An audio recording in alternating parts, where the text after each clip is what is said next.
Iya, masih di toko kita, Pak Jimli. Tadi kita sudah bicara mengenai kondisi hukum dan politik di tanah air ya, Pak Jimli. Kita bicara soal kerukunan umat deh di Indonesia. Yang cukup banyak yang kemudian prihatin begitu, mengapa Indonesia dengan berasaskan Pancasila, Undang-Undang Dasar 1945, Bhinneka Tunggal Ika, begitu cukup carut marut begitu. Beberapa bulan atau 1 tahun terakhir ini karena ada satu masalah saja. Ternyata bangsa kita ini tidak begitu guyup ya, tidak begitu kuat begitu persatuannya, sehingga ada satu persoalan saja bisa sangat terpecah belah seperti ini. Apa yang salah ya Pak Jimli? Ya, saya rasa kita juga sebelum yang lain-lain ya, salah satu yang juga di luar kontrol kita perkembangan ICT, ya kan? Teknologi informasi, ada WA, ada medsos. Nah, di grup-grup WA itu tiba-tiba terbentuk suatu komunitas yang mempersepsi kebenaran dalam dirinya saja, dalam grup itu aja. Nah, itu mempengaruhi juga cara berpikir baru. Munculnya media sosial, teknologi baru ini harus diwaspadai. Jadi, tapi bukan ini saja penyebabnya. Ini kan salah satu yang kalau kita tidak sadar, kita tidak berubah, bisa rusak ini. Nah, yang kedua memang kita punya akar masalah pluralitasnya ini, memang bangsa kita ini terlalu majemuk. Tidak ada bangsa semajemuk kita di dunia. Dari semua aspeknya. Misalnya agama, semua agama besar kan berpengaruh di sini. Ya kan? Di saatnya. Pernah hampir semuanya Buddha. Sriwijaya, pernah hampir semuanya Hindu, Majapahit. Jadi sebenarnya misalnya apalagi orang Hindu, dia hidup sekarang mayoritas di Bali. Alam bawah sadarnya tidak minoritas. Gitu loh.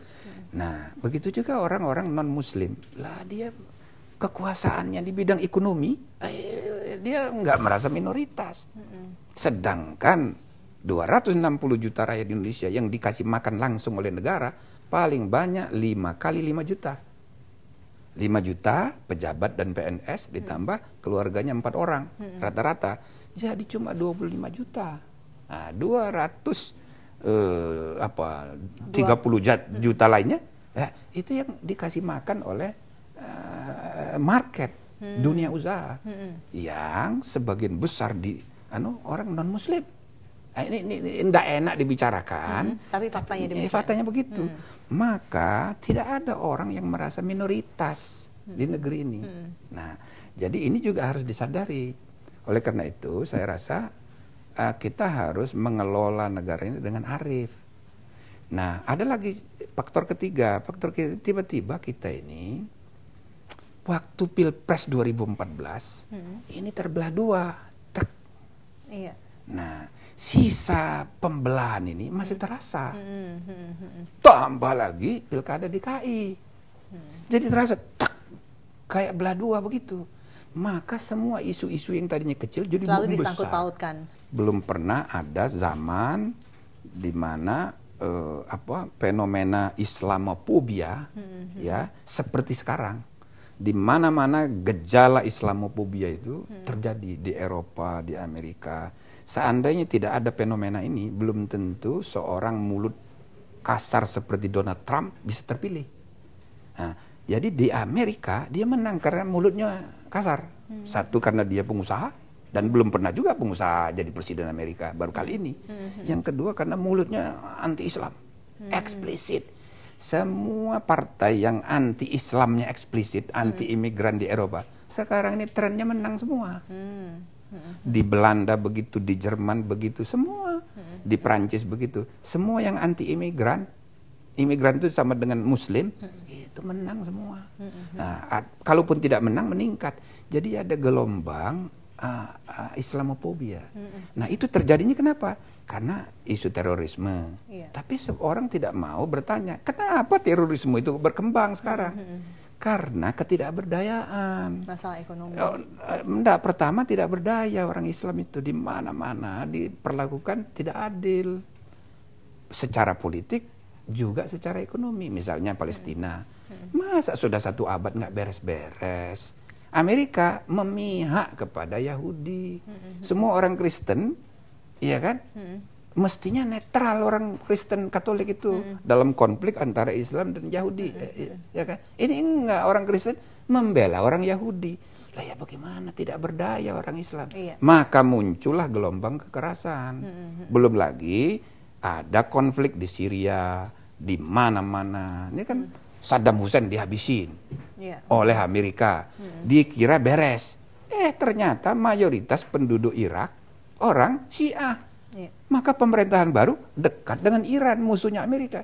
Nyesel belakangan. Loh, kok jadi akrab dengan Iran? Maka Amerika mensponsori dibikinnya ISIS. Nah, sudah bikin ISIS dengan asumsi biar menghadapi orang Syiah, orang Islam sendiri yang Sunni, diadu begitu. Sekarang tidak bisa dikontrol lagi ISIS, kemana-mana. Jadi ini ketidakberdayaan umat Islam. Ini yang tidak dipertimbangkan oleh orang Barat.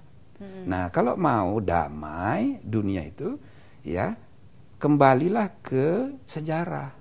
Orang Islam, orang Yahudi, orang Nasrani itu satu keturunan, keturunan Nabi Ibrahim.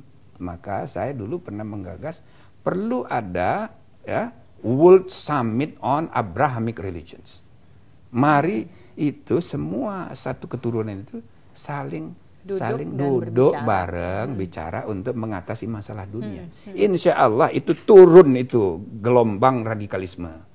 Nah, yang lain lagi ada liberalisme, ya kan? Tapi kalau dari segi yang tadi ekstrim itu, ya itu terjadi terakhir ini di Rohingya. Iya. Ternyata orang Buddha pun bersama dengan kekuatan militer itu juga melakukan hal-hal yang nggak masuk akal terjadi di abad 21. Ya kan, seperti pernah kita lakukan terhadap dulu PKI. Persekusi di mana-mana itu real, nggak bisa ditutup-tutupi. Artinya bukan hanya orang non-Muslim, bukan hanya Kristen dan Yahudi, tapi juga. Nah, tapi sekarang ini kan harus diatasi. Ini gelombang ketidakadilan itu bisa merusak hubungan kemanusiaan. Betul. Bagaimana global. Cara mengatasinya, termasuk bagaimana peran pemerintah ya, Prof. Jimli, tidak jauh-jauh saja bagaimana mengembalikan kerukunan dan keharmonisan antar umat beragama di Indonesia. Itu yang penting sekali. Nanti kita bahasnya, tetaplah bersama kami di Tokoh Kita.